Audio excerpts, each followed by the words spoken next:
Jews and Judaism, History and Culture. This presentation stems from a book he is writing, impressive, New Paradigms in Southern and American Jewish History, 1585 to 1860. Oh, that's my area of specialty. So, I come back to that. oh, okay. So everyone, please give your attention to Mark. Okay, I'd like to thank Sharon and Scott and Melanie for putting this on and inviting me here. Normally I would be up and walking around, but my back has been bothering me for the last 2 days, so please excuse me for just sitting here. Okay. Scholarly professor in the chair. Very scholarly. Okay. In any case, I had troubles figuring out where I wanted to start. So I figured I might as well start all the way back, Bereshit, in the beginning. Okay? The Spanish controlled the lowlands. The lowlands included what we now call the Netherlands or Holland.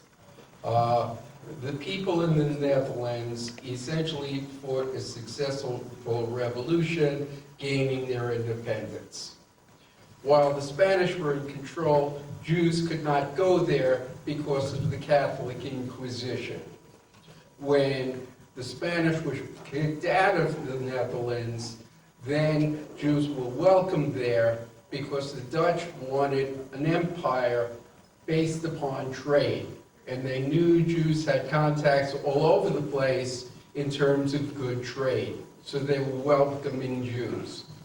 What does this have to do with Georgia Jewish history? Okay, well, one of the first colonies established and the first congregation in what became British America, or the British mainland colonies, was in New Amsterdam, which was a Dutch colony, okay? So Amsterdam became a center for American Jewish history in the colonial period. Now, in the 1200s, England kicked out all of the Jews. Jews were not welcome from England.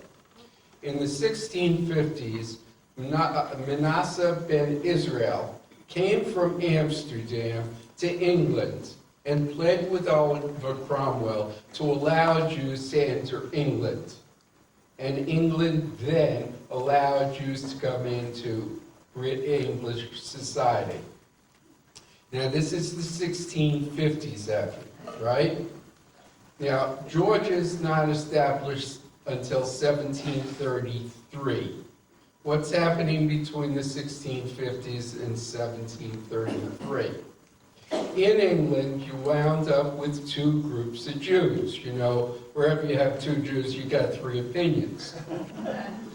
One group of Jews was from Central Europe, from Germany, Poland, that area. They established the Great Synagogue in London. The other group were people who were fleeing from Spain and Portugal, what we call the Sephardic Jews. They established the congregation, the Spanish and Portuguese congregation in London, that is associated with where they were located, Bevis Marks. So you'll frequently see this called Bevis Marks congregation. 30, 40 years ago when Sandy and I visited England, we actually visited the congregation. It's really fascinating. If you ever go to London, try and visit it. There are no symbols of Judaism on the outside because they were afraid of anti-Semitism. Okay, in any case, what happens is, in England, you wind up with Jews that rise up economically and start to get established in society. But you always have these Jews coming in who are poor. Part of the poverty was because of persecution in their homelands.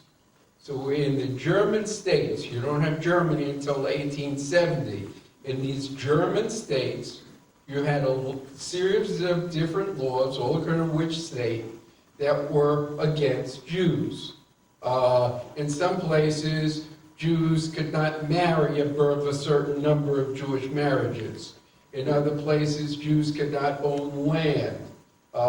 They couldn't establish businesses unless other Jews were no longer in business. Okay? They had quotas. So a number of those Jews come to England, where there's more freedom. You've got the Spanish Jews and the Portuguese Jews who were under the Inquisition. Now what that meant is you had a choice. You could leave Spain and Portugal, you can convert to Catholicism, a converso, a converted Jew to Catholicism, or you could die. The Inquisition could kill you, okay? You also had a number of Jews in Spain and Portugal who were crypto-Jews. These were practicing Catholics on the outside, but they maintained remnants of Judaism on the inside. For example, they would not eat pork products, okay, and things like that. But outwardly, they would practice Catholicism. Now, this becomes very important for our story, because the first group of Jews to come to colonial Georgia were a mixture of the Ashkenazic Jews and the Sephardic Jews. Now, what happens here? In England, you have the rise of the middle and upper class. What they were afraid of was anti-Semitism. Surprise, surprise. And they were afraid, as these new immigrants came in, they were poor, they were not necessarily English speaking. So they would result in or encourage anti-Semitism. So the established Jewish community in England tried to get rid of the Jewish poor. Okay? Now, they did this especially to the Caribbean islands. They had a dispatcho system where they would take the poor and ship them away to get them out of England. Okay?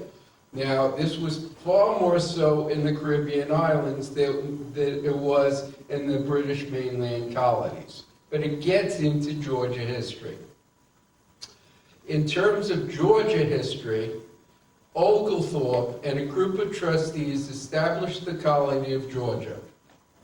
Now, the purpose of Georgia was twofold. Number one, it was to serve as a buffer between the more prosperous English colony of Charleston of Carolina and the Spanish colonies in Florida, right? Because the English and Spanish were constantly fighting with each other. Oglethorpe was a former general, so his military experience was important in him becoming governor. The other thing was, Oglethorpe and a group of philanthropists got involved in poverty in England. In England, if you went into debt and couldn't pay your debt, you went to jail. You could not get out of jail until you paid your debt, which makes it a little difficult.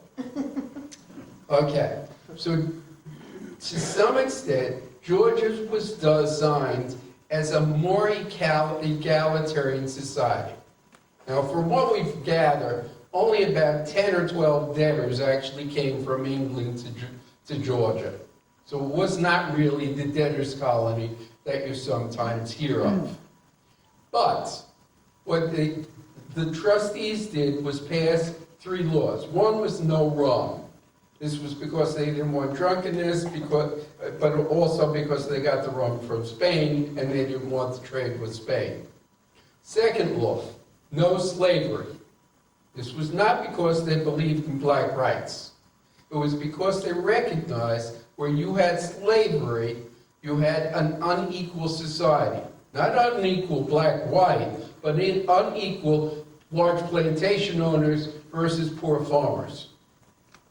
And the other law regulated the inheritance and the amount of land you owned. Okay?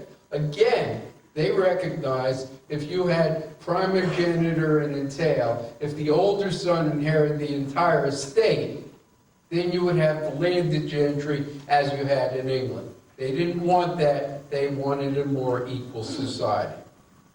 Okay, now we get to the Jews. the trustees tried to raise money to develop this colony. They had 3 wealthy Jews, members of the Spanish and Portuguese congregation, that were authorized by the trustees to raise money for what? For Anglicans to come over. But these Jews said, no, we're going to raise the money. They didn't say this. They were going to raise the money to send Jews over. So they established a boatload of the first 42 Jews to come to Georgia in 1733. Now sometimes you'll see 41 and 42. 42 started, but an infant dies along the way. And this becomes important for our story later on, okay? So 41 actually come. The trip across is horrendous. Before they leave the British Isles, there was a storm. They had to stop and reload and everything else. They get to the coast of the Carolinas. There's another storm. They have more troubles. They finally get to Georgia. In Georgia, they had 200 colonists under Oglethorpe. But there had been some sort of disease. We're not totally sure what it was. 1/4 of the colonists dies, including the doctor. This is extremely important for us. The ship, William and Sarah, comes into Savannah, and you've got these 41 Jews coming in. Amongst those Jews is a Sephardic physician, okay? The Sephardic physician comes in, and he's a homeopathic physician. He doesn't believe in bloodletting and things like that. He believes in herbs and things like that. He solves the problem of the epidemic going around. And he says, I don't want any of your money. Why is this significant? The trustees did not want Jews. They were afraid that if Jewish immigrants came over, it would discourage other immigrants from coming over. But Oglethorpe sees this doctor here, and he says, hey, this is pretty good. So he's got a copy of the Colonial Charter, and he sends it to lawyers in Charleston. And the lawyers say, there's nothing in this charter stopping Jews from coming in. The charter only forbids Catholics, Papists. We don't want any Catholics. All right? So Oglethorpe says, okay, the Jews can stay. The trustees write them and say, we don't want these Jews. But the Jews had paid their own way, or at least the Jewish community in England had paid their way. Okay? What is the composition of these Jews? You have 2 Ashkenazic families, originally from Germany, who had gone to England. The Sheftel family and the Minnis family, M-I-N-I-S, okay?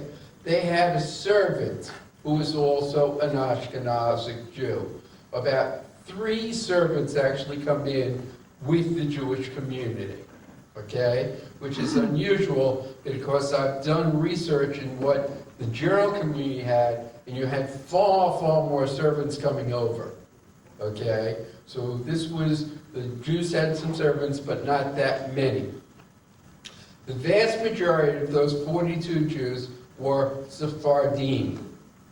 They were led by that doctor. Now you got to understand, let's come backward in England. When those Sephardic Jews had fled Spain, and this family, the Ribeiro family, the father had been tortured by the Inquisition in Spain because someone had said he's a Jew in secret. He's a crypto-Jew, okay? When he was tortured, he not only confessed, but he also said, these family members are also Jews, practicing Jews, okay? So ultimately, they said, okay, we're no longer practicing Jews, we're Catholics. But that was a lie. They wind up fleeing Spain on a ship secretly, getting away from this. Okay, now, Nunez Ribeiro, oh, wait a second, come backward 1 second. I'm missing my notes. Okay, when the Sephardic Jews come to England, they have to personally convert to Judaism. Okay? The men have to go through ritual circumcision. The women, which is no fun as an adult, the women have to go through the mikveh. They have to remarry. They change their names. Diego Nunez Ribeiro becomes Samuel Nunez Ribeiro. So all of them change their first names, right, to more Jewish-sounding names, right? He's got 2 sons, Daniel and Moses. Okay, he's got a daughter. They take on Jewish names from the Bible. Okay, in any case, his son-in-law is Abraham de Leon. Now, this is again in a marriage. Okay, now a mulatto is mixed race. My assumption is she was partly European, partly African, and partly Greek. Greek, Indian, okay? Because Moses Nunez became a major fur trader and intermediary with the Native Americans, especially with the Creeks, but secondarily with the Cherokees. He becomes a translator. He translates the Spanish because a lot of the Indians, because of the Spanish in Florida, spoke Spanish. Having a mixed race wife, partly Creek, was very, very helpful in terms of the fur trade. Okay? He does diplomacy for the government of Georgia with the Creek and the Cherokee nations. He has 3 children with this wife. They're his slaves. Okay? They're clearly mixed race. Ultimately, he educates them, he frees them in his will. And it becomes interesting because one of his grandchildren winds up in Georgia, I think. In the 1850s, he winds up owning a plantation, and they wind up with slaves. And the law at that stage in the 1850s said, hey, you know, if you're a descendant of slaves, if you're an African, you can't buy and sell slaves. So the case goes before, ultimately, the Georgia State Court, the High Court in Georgia, and it drags on for the years into the Civil War, and it's never really resolved. Was he black? Was he white? Was he Indian? Was he Jewish? He was a mixture. But it tells you something here. Georgia was a borderlands. It was a borderlands of different people. And this is what's important here. Okay, you've got the first 41 Jews coming over. Now, you remember how many other people were there before the first 41 came? To 150. The Jews comprised almost 1/4 of the population of Georgia in terms of Europeans. That is the highest population percentage Jews have ever had in America. Okay, so we were dominant in Georgia Jewish history at the beginning. Now, those Jews are gradually supplemented by more and more Jews coming in. But something happens. You remember the Spanish are in Florida. Okay. Well, the English and Spanish go to war, which was very typical at the time. Moses Nunez serves as a guide for Oglethorpe's troops who are attacking a place called St. Augustine. The attack is unsuccessful. successful. The Sheftel and Menace families serve as suppliers for the troops of Georgia at this stage. But in 1740, all of the Sephardic Jews in Georgia leave. The two Ashkenazic families, the Sheftels and Menaces, remain. Why do they leave? They are afraid of the Spanish Inquisition. If the Spanish now took control of Georgia, of Savannah, they would be executed. Okay? But there was something else. You remember the laws the trustees passed. No large land holdings and inheritance, and no slaves. Well, the people in Georgia saw what was happening in South Carolina. In South Carolina, they were getting wealthy as plantation owners owning slaves. Half the population of Georgia leaves in 1740. Not just the Jews, half the total population, because they were against the laws passed by the trustees. Okay? All right, let me come backward a little bit. Okay. Where am I coming? In 1735, the Jews of Georgia establish a congregation. KK Mikveh Israel. This is the third congregation established in British mainland America. Okay? The late Rabbi Saul Rubin wrote a book, Third to None. Okay? Now, remember, wherever you have Jews, you got conflict. The Sephardic Jews in Georgia and the Ashkenazic Jews in Georgia both wanted their own congregation.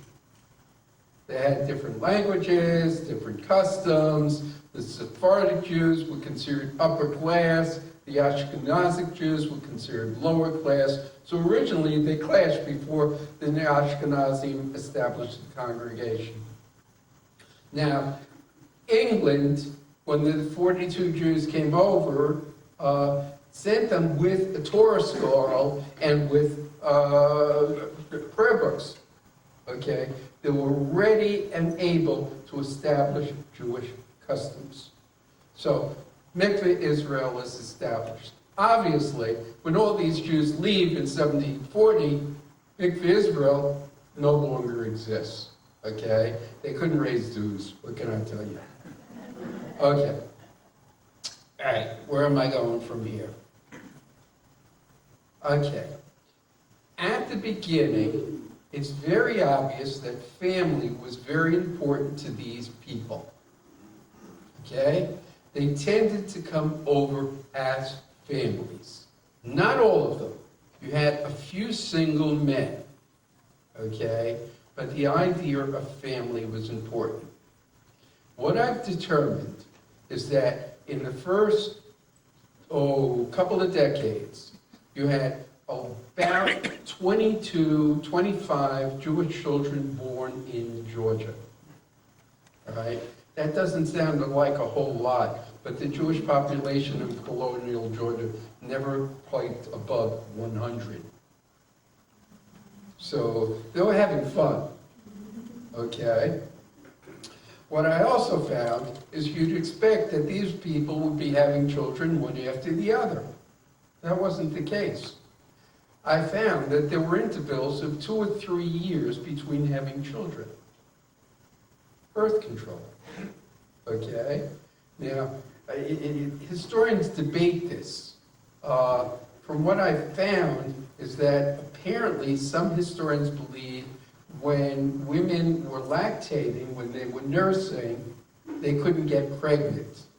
So I'm not sure if that's totally accurate, but that's one reason that this is given. I'm seeing some heads shake yes, some heads shake no. In any case, it may be that while they were nursing, they didn't have sexual relations. That's another possibility. Okay. Now, you had very few Jewish potential partners. Some you got by going back to England, or people coming over from England. What that meant is, when someone died, and death was very much a part of their lives. I told you about 25 children were born, about 20 people died. Some died in infancy, some died from accident. There's one case where a child died because the nursemaid gave him acorns to eat and was poisoned. Others were accidents. What I'm trying to get across there is that we think of America as this great place to live. And what I found through my study is it wasn't. Okay? There was a very high death rate. Okay? Now, inevitably, when you had a spouse die, within 2 years or 3 years, you remarried. And you might have additional children from that marriage. This was not always the case. Remember I mentioned the Minnis family? It's an absolutely fascinating family. The first Minnis man was partly successful. He expanded his land holdings, he was in business. He winds up dying. His widow, Abigail, becomes a far more successful businesswoman than he was a businessman. Okay? She expands the land holdings, but she also runs a tavern in Savannah. Why is that important? Because it was a place where political operatives, government officials, liked to go to get their booze. Now, she was using her plantation to get the food that she would supply in the tavern. And I'm finding this was very, very typical. The vast majority of people in America and in the colonial South were farmers. Small-time farmers, although the ideal was the big plantation. You have virtually no Jews that were solely farmers. Jews always mixed farming and business. And this is what you see with Abigail Minnis. Abigail Minnis had a series of children. She lived to be in her 90s, okay, which was pretty unusual, but not totally unusual. I told you she was a very good business person. All right, let's come backward a second. In 1740, almost all the Jews except the Minnis and Sheftel families leave, right? After the war with Spain is over, Jews and others start to come back to Colonial Georgia. In 1750, the trustees finally give up. They give the charter back to the king. It becomes a royal colony. You've got a series of 3 royal governors who are far more lenient. You've got slavery allowed, so you've got plantation slavery now. They allow the larger land holdings, they allow inheritance. So what happens is, more and more people come back to Colonial Georgia, okay, including Jews. So what happens is, KK Mikveh Israel is re-established. They get a sufficient number of Jews. Okay. Then we come up to something called the American Revolution, right? Virtually all of the Southern Jews are loyal to American patriotism, all right? Which is very, very unusual. If you go to Newport, Rhode Island, most of those Jews are loyal to England, okay? Why? Because they traded with England.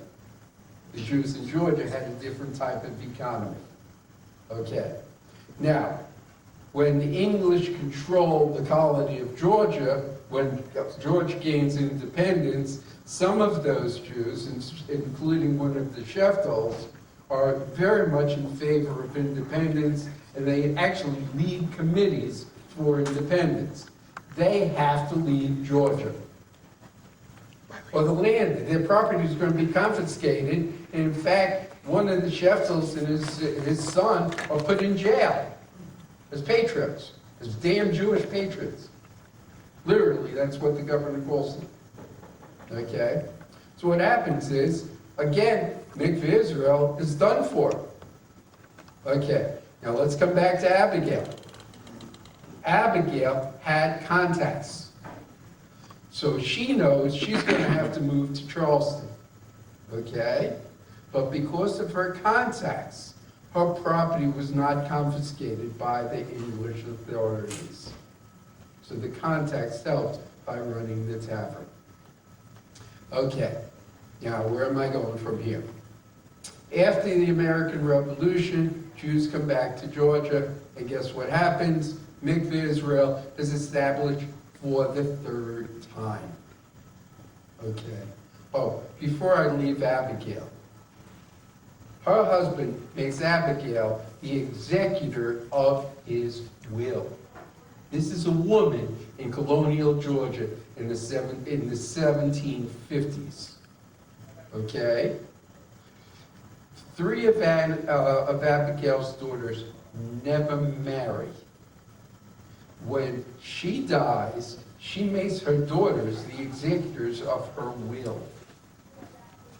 Okay?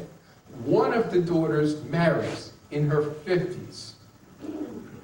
Okay? The woman is used to being economically independent, and independent as an individual. This is the only example we have throughout the 1700s of the Jewish family separating. She and her husband separated from each other after a short time of marriage. She was used to being an independent woman. So it's an interesting story that way. Okay. Now I've already told you that the largest number of Jews we had in Colonial Georgia was around 100. Okay? Now, at the time of the American Revolution, historians estimate 1,500 Jews were in all of the 13 colonies, the 13 states. That's not a whole lot of people. You know the largest Jewish community in 1800? Rhode Island, Charleston. From 1800 to 1830, Charleston has the largest Jewish community in the United States. Not New York. Okay? It has about 600 Jews. Okay. Now, let's come to the Caribbean islands.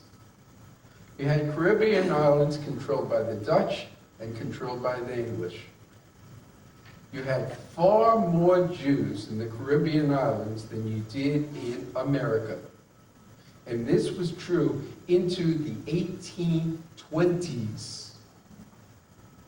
Some of the Jewish communities in the Caribbean islands, like in Curacao, had over 1,500 Jews at the time, with over 1,500 Jews in all of the 13 states. Okay.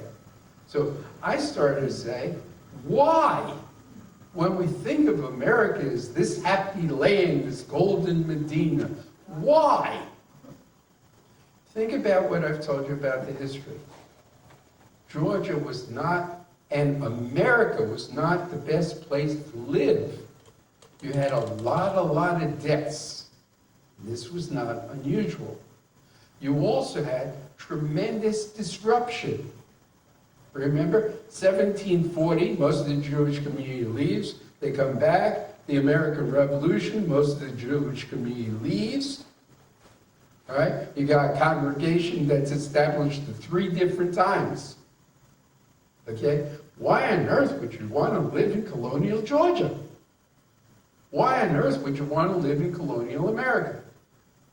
All right? There were 5 congregations in Colonial America. We've got Georgia, Mikveh Israel. We've got Charleston, which was established before Georgia. No, wait a second. Forget about that sentence. I don't remember. All right? So you had Beth Elohim in Charleston. You've got the congregation in New York that started out as New Amsterdam under the Dutch, and you've got Philadelphia, and you've got Rhode Island. During the American Revolution, the Rhode Island congregation essentially dies out. Okay? You have Tories who wind up leaving the country. The economy of Rhode Island dies out, so that congregation now we know it as Toro Synagogue, all right, doesn't get reborn until the 1850s, the 1880s. Okay? In New York, it's occupied by the damn British, right? So the Jews of New York flee to Philadelphia or parts elsewhere. We've seen the Jews of Georgia, they go to Charleston. Charleston's occupied by the British, so where do they go? Philadelphia. So you know what that meant?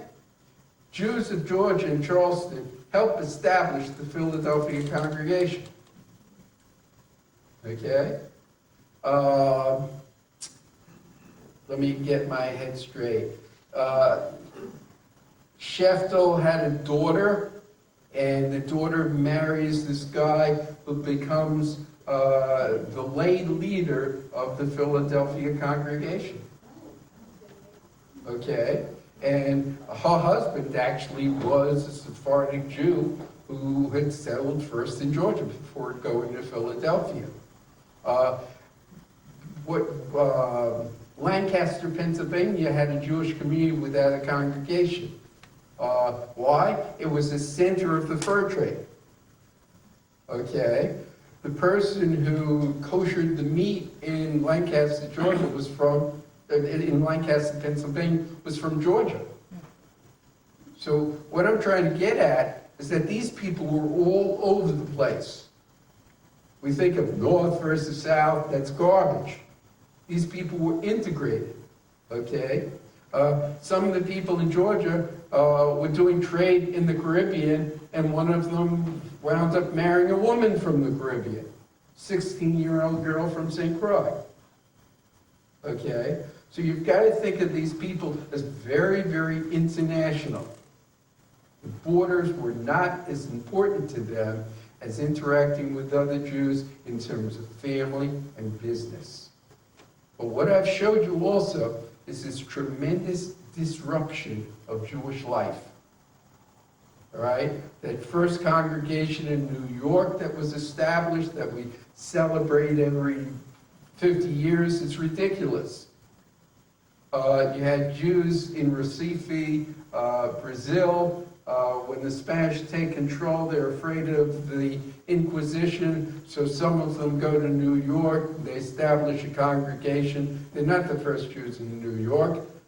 In New Amsterdam, they met in the harbor by 3 Jews. Okay? But those 30 whatever number of Jews, they leave. So the Jewish community in New York dies. So what I'm suggesting here is that there was greater stability in the Caribbean islands than there was in colonial America. And that's why so few Jews come to colonial America. Okay, I could keep going as you see, but let me open it to questions and comments and criticism. Sharon. At the beginning, you said the baby in the ship was really important to the story, but we never came back to the baby. Oh, senior moments. I've been waiting to hear about the baby. Okay. I should have related it to what I said about deaths. And I apologize for not doing that. Death in childbirth or death for early children was very, very typical. And this was not just colonial Georgia, it was throughout the colonies, it was in England as well. One of the families that come over had just lost a baby in England itself. But that's the precarious nature of life here. You can almost imagine Abigail Minnis loses her husband and 5 of her children before she dies.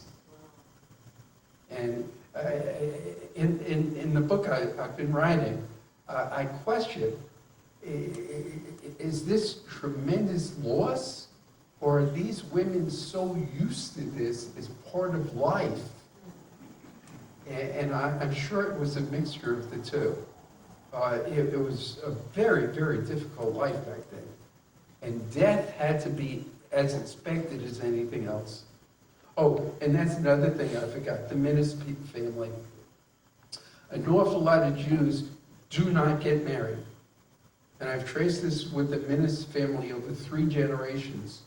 Half the people do not get married because they cannot find eligible Jewish spouses. Okay. Now the other half gets married and has lots of kids. Steve? I have read that the oldest Jewish synagogue in the Western Hemisphere is in Suriname. I'm trying to think back. It was a Dutch country.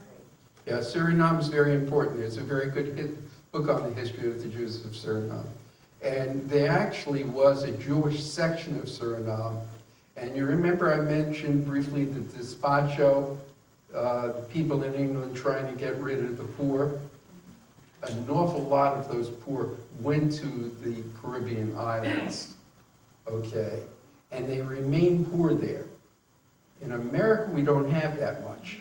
We have some poverty, we've got people going bankrupt, we have all sorts of things like that. But in Suriname and Kingston and some of the other islands in the Caribbean, you have a substantial Jewish poor. Yeah.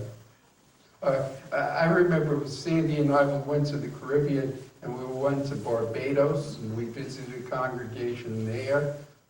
We went to St. Thomas and we visited an old congregation there. Those congregations are much older than the congregations in America and far more prosperous in that colonial period of time. Now, I mentioned that Amsterdam and London were 2 centers of colonial American Jewry. The other centers of colonial American Jewry were the Caribbean, all right? Especially Antigua, had a very active Jewish community. So there were rabbis there. The first rabbi in America doesn't come until 1840, Abraham Rice in Baltimore. So you had far more established Jewish communities, Jewish institutions in the Caribbean. One other thing with that. In colonial America, Sephardim had converted in England, but they're so used to Catholic practices that the women in the Nunez family actually went to services but took their rosary with them, so they would count their beads during the Jewish services. Moses Nunez would go to Episcopalian Anglican services because he was used to it. It wasn't that he was still a Christian, but it was something he was used to. So you've got all sorts of different stories like that. Yes? What's so interesting about this, I don't listen to this, but my dad's dad used to do crypto, and he was always wondering how he got a Dutch name. Oh, I would bet that you at one stage your family went to Holland. Oh yeah, they had to. But So that's how they got the Dutch name. I've always wondered that, and then my mom's side, I would assume that they probably intermarried with Dutch Jews. my mom's side somehow got hooked up with Creek Indians, and my great grandfather was on the Dollar Rule, and his mom. But so that explains. We always thought when we got here, they didn't look like anybody, so they just hooked up with the Creeks. No, it's more likely, what was the family name in the colonial period? I don't know, they came into Apalachicola and Ecatini area of Florida. That's And my very dad's side interesting. came in through South Carolina, which I thought was really weird. That's not even a state we're associated with, family-wise. But it would be logical for them to go to Charleston. Going into Pensacola was very, very interesting. And that's my mom's. In Colonial Georgia and South Carolina, the group that dominated the trade with the Native Americans were Highland Scots. And it was very typical for these Indian traders to intermarry, because that got them entree into the trade and into the tribe. And Edward's Houseman is one of the names. I don't know, but let me finish with this.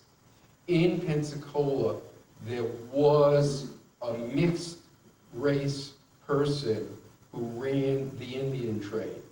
He was part Highland Scots and partly Creek.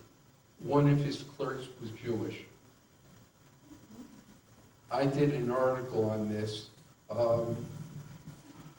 in American Jewish History about 5 or 6 years ago.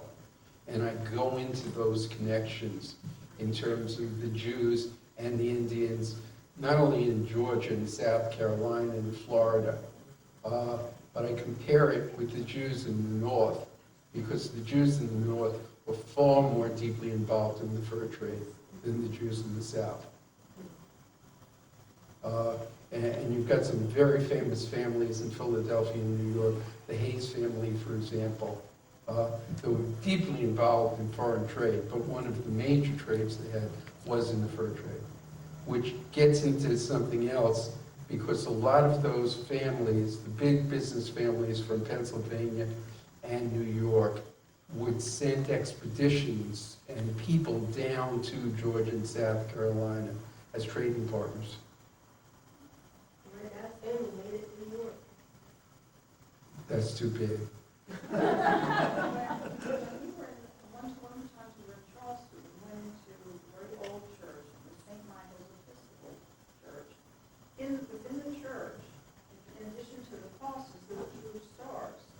And in the cemetery, which was part of it, many of the headstones had Jewish stars on them.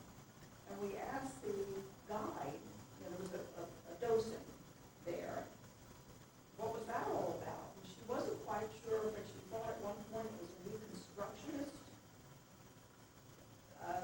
She mentioned Reconstructionist.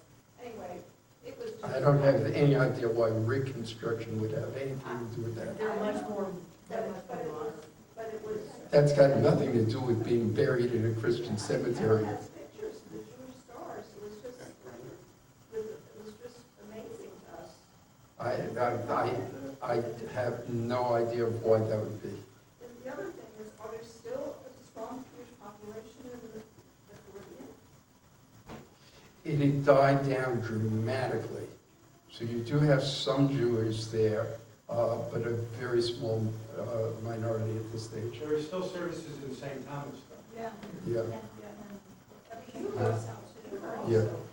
yeah, yeah. But what happened was the economy in the Caribbean declined dramatically. You wind up with the end of slavery, the end of the plantation system. You've got all sorts of wars getting involved with that. So essentially, as the economy declined, what happens is the Jews leave. So Augusta also has a lot of very old Jewish families, a lot of them. Going back to the Savannah, 1850s. Yeah, Savannah and Charleston, a lot had come over from Germany in the 1800s.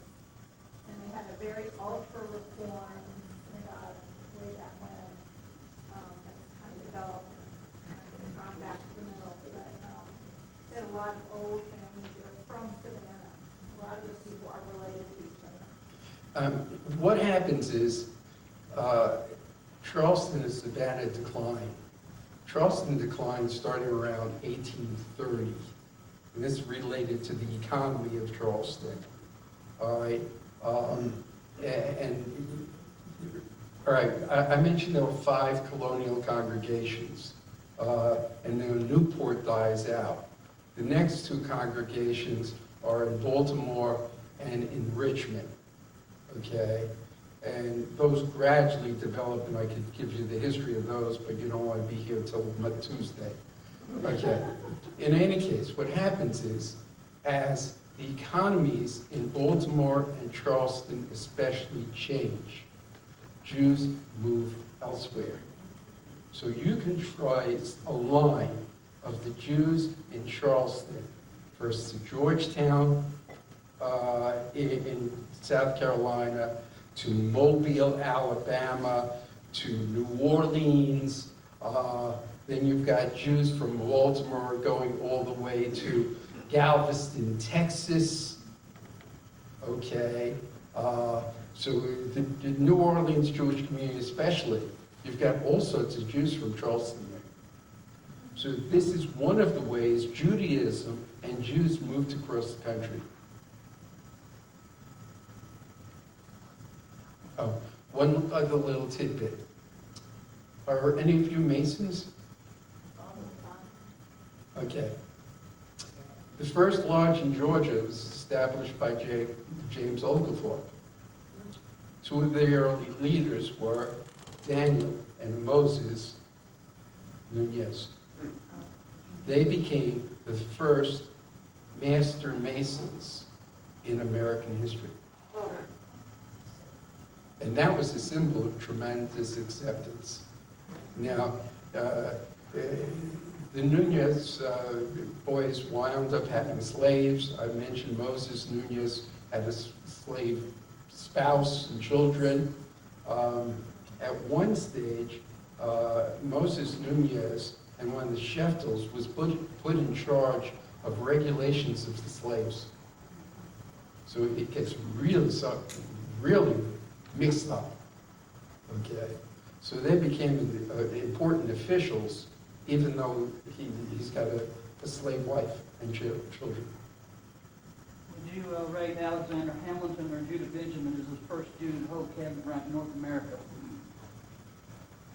I really doubt Alexander Hamilton was Jewish, regardless of the play. He went to yeshiva, we know that.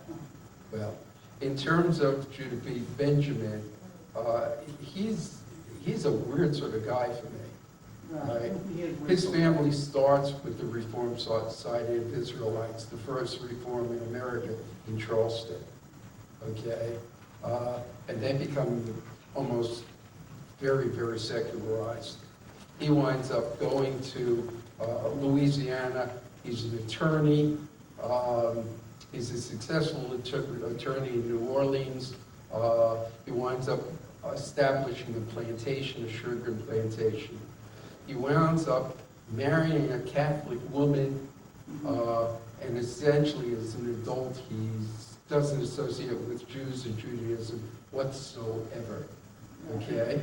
He is the second Jewish senator. The first U.S. senator is from Florida. Okay? The second is Judah P. Benjamin. In the Senate, both of those Jewish senators are totally pro-South, they're totally pro-slavery, they're totally pro-separation from the Union. All right? So when the South leaves the Union, Judah P. Benjamin becomes a Confederate cabinet member and very, very close to Robert E. Lee. Benjamin holds 3 different cabinet positions. Even though he's not a practicing Jew, he's married to a Catholic. He's denounced as a Jew, similar to Disraeli in England at roughly the same time. At the end of the Civil War, Judah Benjamin had been estranged from his wife, who winds up going to England and France. He goes to England, where he becomes a barrister, a lawyer in England. He writes up an English code, and he becomes very well known as a barrister, a very successful attorney in England. But he's a weird sort of guy, because Jews in America have really glorified him. And yet, if you look at it, this is nothing we should glorify. All right? A man who marries a Catholic, who doesn't practice Judaism, who's pro-secession, pro-slavery, who owns slaves, and this is what we glorify as one of the most important Jews of the 19th century. So it's history and memory. okay? At the time, it was extremely, extremely important in American and Southern history, okay?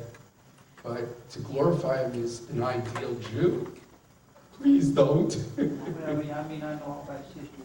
Yeah, I know he was a very good Jew. But, and as far as Hamilton, it's known he spoke fluent Hebrew. I don't want to get into Hamilton. It's Okay. beyond this discussion.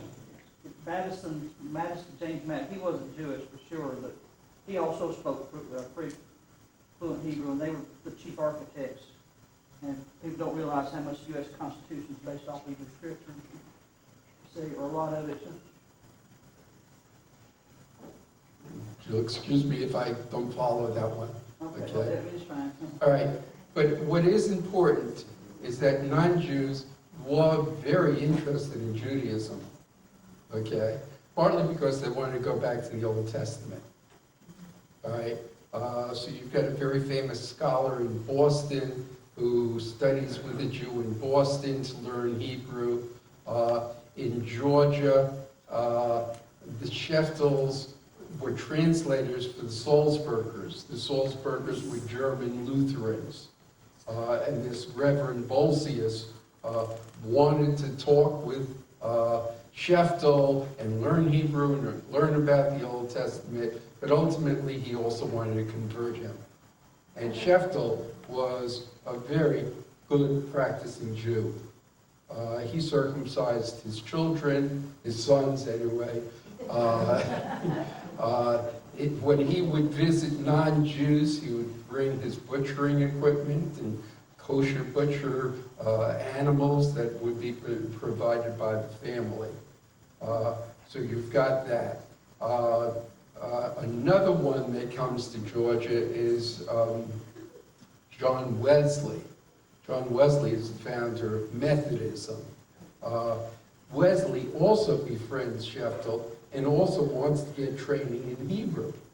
So you write about this connection where the people in America, the Protestants, wanted to learn Hebrew and go back to the Old Testament. Again, when Wesley realized he wasn't going to convert Sheftel, that broke out also. There was a tremendous tradition of Christians trying to proselytize and convert Jews. Well, this is another one. It's my understanding that William Bradford wanted to make Hebrew the official language of the Massachusetts Bay Colony, and it failed by one vote. That one wouldn't surprise me. And I think Ben Franklin was talking about Hebrew as a national language. Right. Yeah. Yeah. Well, you know, in terms of American Jewish history, Jews have had these weird sort of relationships. Jews were the people of the Bible. They were also Christ killers. Okay? And later on, Jews were the fat cat capitalists, and there were the socialists and the communists. All right? We can't have it, either way we're shot. But that's a whole nother lecture. That's a whole, very good. Can we all thank Mark for What?